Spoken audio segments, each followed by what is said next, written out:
오늘 설교 제목을 말씀이 생명되게 하라 이렇게 적은 말씀입니다. 따라합시다. 말씀이 생명되게 합시다.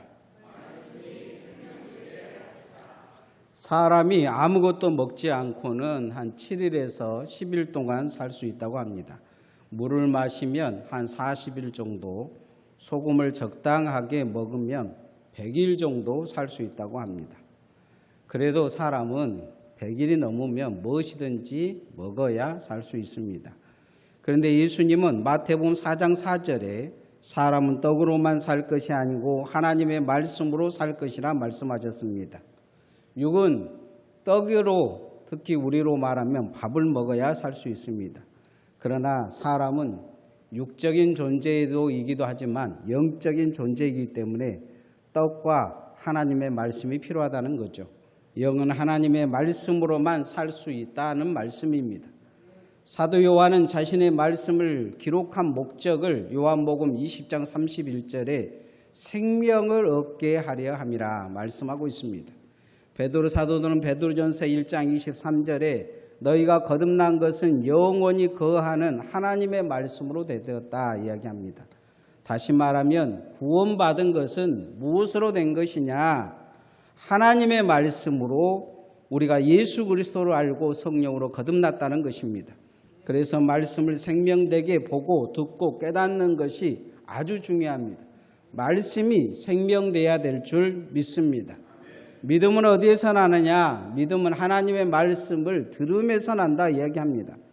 사도행전 2장에 성령 받은 베드로가 설교하자 사도행전 2장 37절에 그 말씀을 듣던 사람들이 마음에 찔려서 우리가 어찌할꼬 합니다. 그리고 그들은 회개하고 세례받았는데 3,000명이나 되었다고 기록합니다.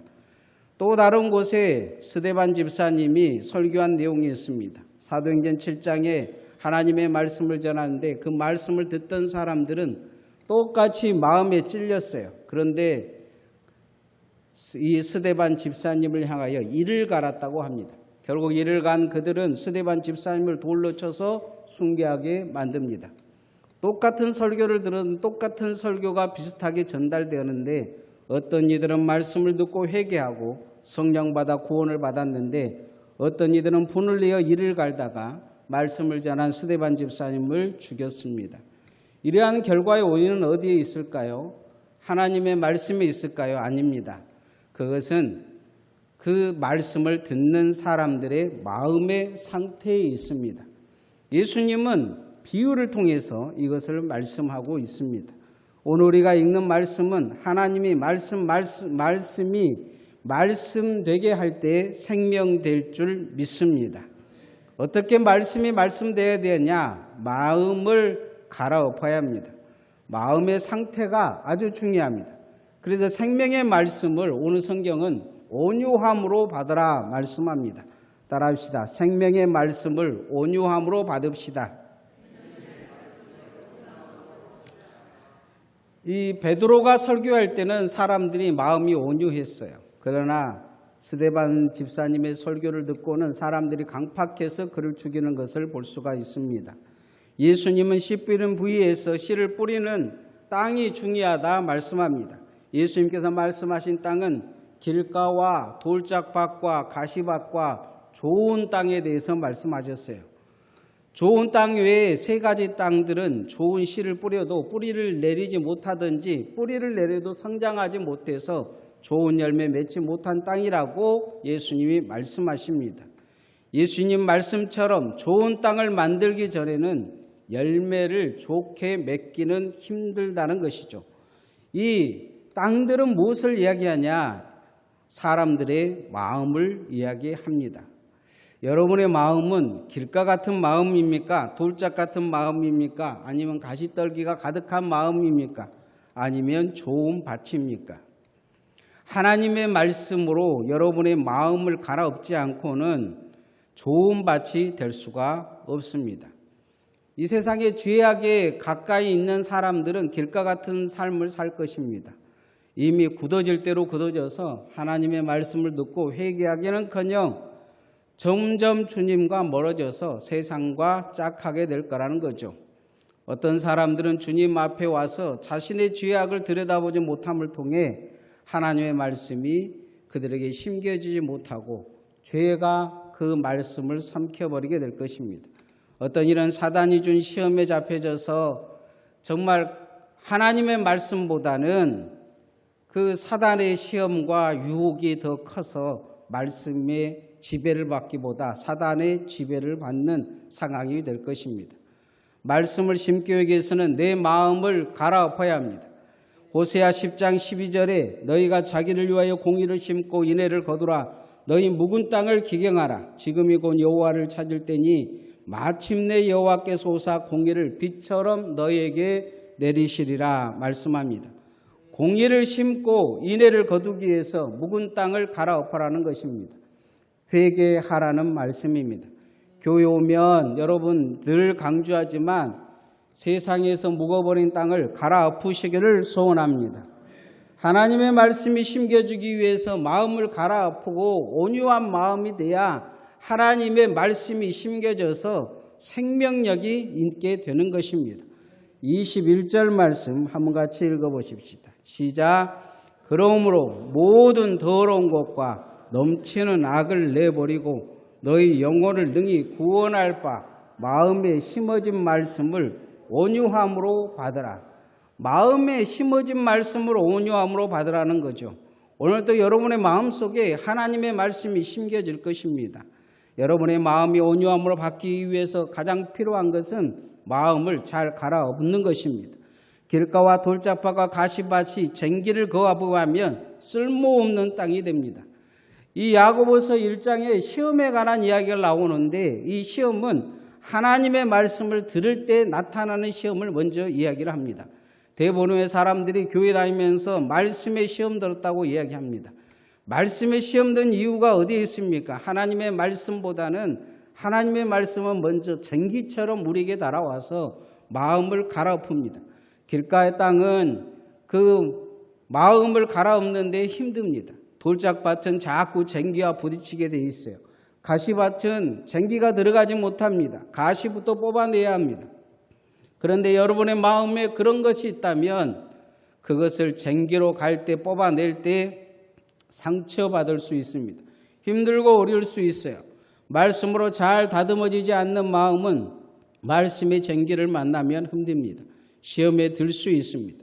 그럴 때 성경은 온유함으로 당연하게 그것을 잘 받아들여 세상에 묶여버린 마음을 기경하라고 말씀하고 있습니다. 여러분의 마음을 온유하게 만드시기를 소원합니다. 여러분이 하나님의 말씀을 받아들이지 못할 때 기억하셔야 됩니다. 내 마음이 온유하지 않구나. 내 마음이 강팍하구나. 내 마음이 사악하구나 생각하고 회개하고 온유로 나오시기를 소원합니다. 두 번째, 하나님의 말씀을 들을 때 말씀의 거울 앞에서 자신을 발견하라는 것입니다. 따라합시다. 말씀의 거울 앞에서 자신을 발견합시다. 여러분이 아침에 일어나서 교회에 나오기 전에 여자든 남자든 가장 많이 앞에 서 있었던 시간이 아마 거울 앞일 것입니다. 여자분 같은 화장품을 바르고 살피고 머리를 살피고 오늘 오셨을 것입니다. 여러 가지 좋은 화장품이라는 화장품을 얼굴에 다 바르셨을 것입니다. 제가 보기에 이렇게 보니까 성공하신 것 같습니다. 아주 예쁩니다. 눈썹도 삐뚤하게 안 그리고 입술도 잘 그리고 오신 것 같아요. 옆 사람한테 이야기해보세요. 성공하신 것 같습니다. 예쁩니다. 거지는 거울을 보지 않습니다. 거울을 보고 자신을 바꿀 마음이 없기도 하지만 볼 필요가 없기 때문이죠. 하나님의 말씀을 읽지 않고 보지 않으면 이와 같겠습니다. 말씀 안 보는 이유가 뭐냐? 자신을 볼 생각이 없기 때문이죠. 말씀으로 자신을 봐야 하나님 앞에 바로 설 수 있는데 하나님 앞에 바로 설 생각이 없는 거죠. 한국교회 미래를 준비하는 모임에서 조사한 바로는 한국 교인들 절반이 성경을 읽지 않는다고 합니다. 80년대에는 73%가 성경을 읽었다는 기록이 있는데 점점 성경을 읽지 않는 거죠. 거울 없이 사는 것입니다. 일주일 동안 성경책 펴지 않는 것이죠. 거울이 거짓없이 우리의 모습을 비춰두듯이 성경은 거짓없이 우리를 하나님 앞에서 비춰주고 있습니다. 여러분의 영적 상황을 보여줍니다. 속사람을 보여줍니다. 성경을 보면 내 속사람이 보입니다. 내 죄가 보입니다. 내 삶이 보입니다. 성경을 찾아면서 빨간 줄만 쭉쭉 그어놓은 성경을 여러분 한번 봐보십시오. 그건 여러분의 모습이 아니고 여러분이 꿈꾸고 바라는 것들만 빨간 줄이 그어져 있을 것입니다. 그러나 성경엔 정말로 여러분의 속을 들여다보고 있습니다. 여러분의 죄를 지적합니다. 하나님 앞에 영적 상황을 이야기해주고 있습니다. 그래서 성경을 통해 자신을 보고 깨달으라고 말씀합니다. 성경을 읽으면서 잊어버리지 말라는 거예요. 자신의 모습을 잊어버리지 말고 바꾸라 요구하고 있습니다. 23절, 24절 말씀 한번 같이 읽어보십시다. 시작. 누구든지 말씀을 듣고 행하지 아니하면 그는 거울로 자기의 얼굴을 보는 사람 같아서 제 자신을 보고 가서 모습이 어떠했는지 곧 잊어버리거니와. 하나님의 말씀은 우리의 믿음의 상태를 보여주고 있습니다. 우리가 어떤 상태인지 잘 알려줍니다. 그렇게 하나님의 말씀은 우리를 깨닫게 해서 성도를 온전한 사람으로 만들어주고 있습니다. 마태복음 5장 48절에 예수님은 그러므로 하늘에 계신 너희 아버지의 온전하심 같이 너희도 온전하라 이야기합니다. 그런데 온전하라는데 무엇으로 온전해지겠습니까?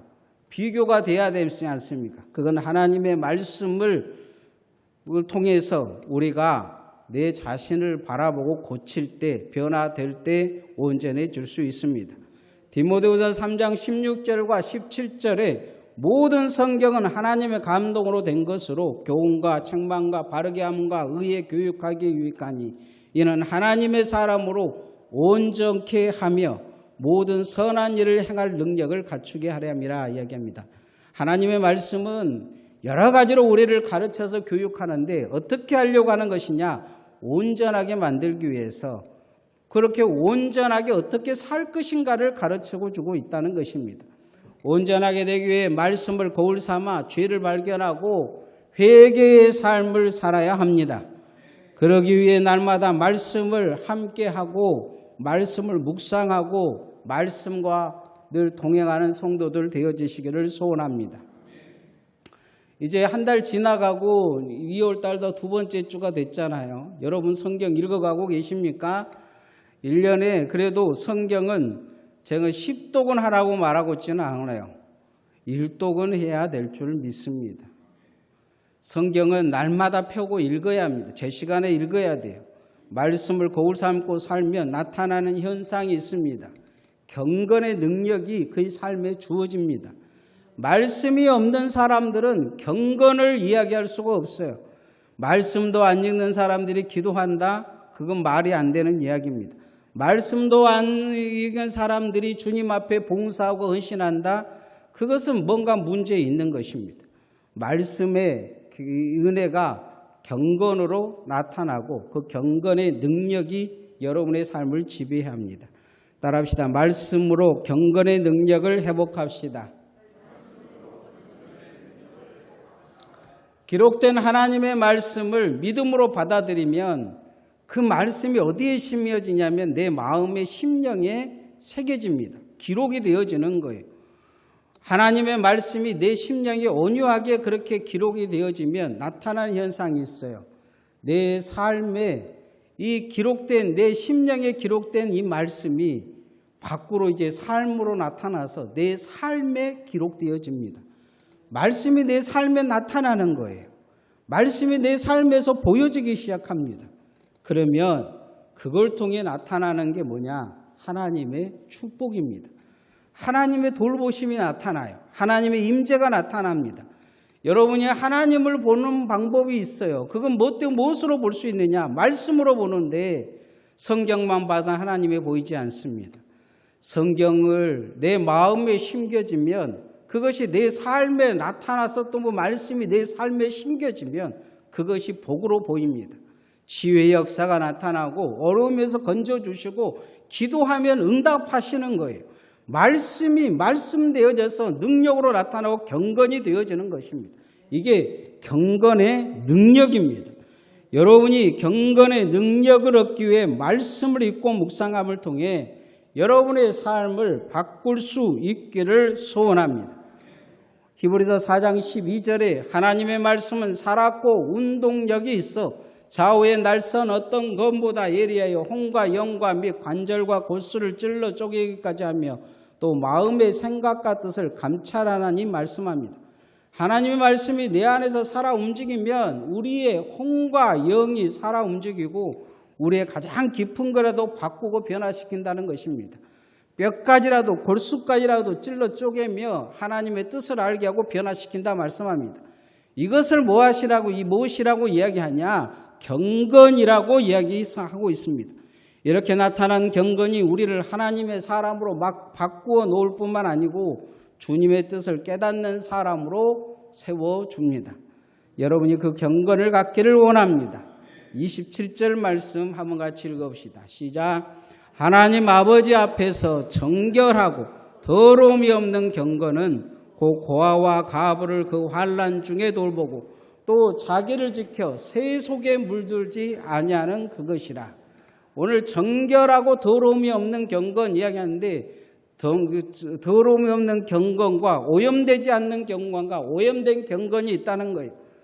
오염되지 않는 경건은 말씀이 삶에서 나타나서 하나님의 능력으로 하나님의 권세로 나타나고 뿐만 아니고 하나님 앞에 사랑하고 용서하고 섬기는 나타나는 그런 현상이 있다는 거죠. 그런데 오염된 경건은 그렇지 않습니다. 성경에 오염된 경건을 예수님이 경고하신 거 있어요. 사람들 앞에 보이려고 하고 사람들 앞에서 기도하고 바리새인 같은 그런 거란 거예요. 주님은 율법사가 어떻게 해야 구원을 받느냐 물는데 선한 사마리아인의 예화를 들어주시면서 누가 정말로 주님의 말씀대로 사는 사람이냐 묻습니다. 누가 이웃이냐 이야기하는 거죠. 누가 정말 이웃을 사랑하는 사람이냐. 이 율법사가 그렇게 고백합니다. 그 사마리아인이라고. 율법사에게 주님이 가르치고 싶은 것은 거짓된 경건을 버리고 참된 경건으로 말씀대로 살아라고 가르쳐주고 있는 것입니다.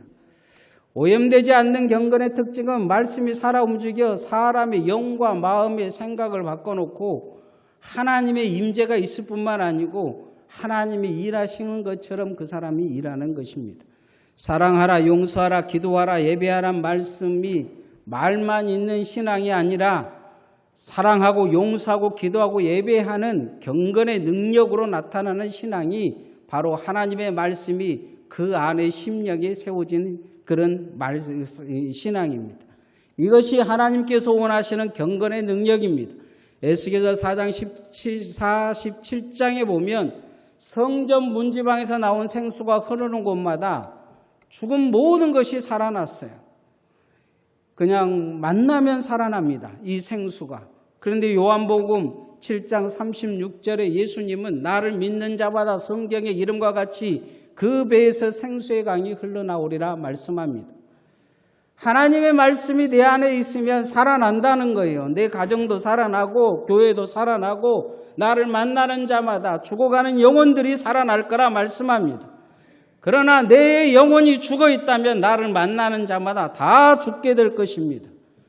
내가 맡는 부서들도 죽게 될 것이고 구역들도 다 죽어버릴 수 있습니다. 생명의 생수가 여러분 안에 흘러가기를 소원합니다.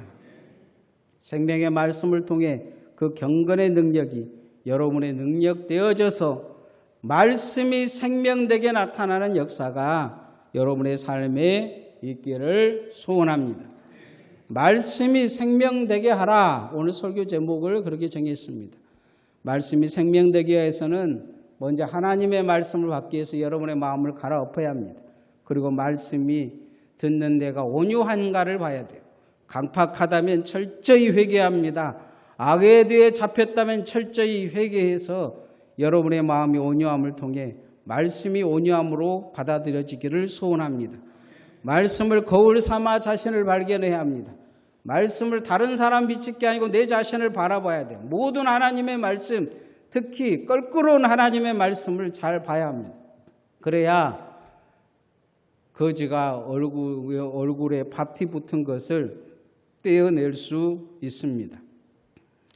길을 가던 어떤 목사님이 어떤 처녀가 자꾸 자기를 쳐다보는 거예요. 그래서 내가 나이도 먹었는데 나한테 반했나 하고 자꾸 이렇게 보는데 그 처녀가 자꾸 웃는 거예요. 그래서 앞에 이제 가서 왜 자꾸 쳐다보냐 그랬더니 그 처녀가 그래요. 밥티가 붙었어요. 여러분, 성경 읽지 않으면 신앙생활 그렇게 할 수 있습니다. 아주 엉망진창인데 자기는 잘 믿는 거라고 생각해요. 성경 말씀, 여러분에게 걸끄러운 말씀을 잘 봐야 합니다. 그래야 거울을 보는 것처럼 잘못된 죄를 떼어낼 수 있습니다. 말씀으로 경건의 능력을 회복하십시오. 하나님의 말씀이 여러분에게 심겨지면 그 심겨진 말씀이 여러분의 삶에 심겨지게 될 것입니다. 그러면 그것이 경건의 능력으로 나타나고 그 경건이 하나님을 만나게 하고 하나님의 임재가 있고 하나님의 축복이 있는 역사가 있을 줄 믿습니다. 말씀이 생명되게 날마다 하나님의 말씀을 읽고 묵상하는 성도들 되어지시기를 소원합니다. 찬양하십시다.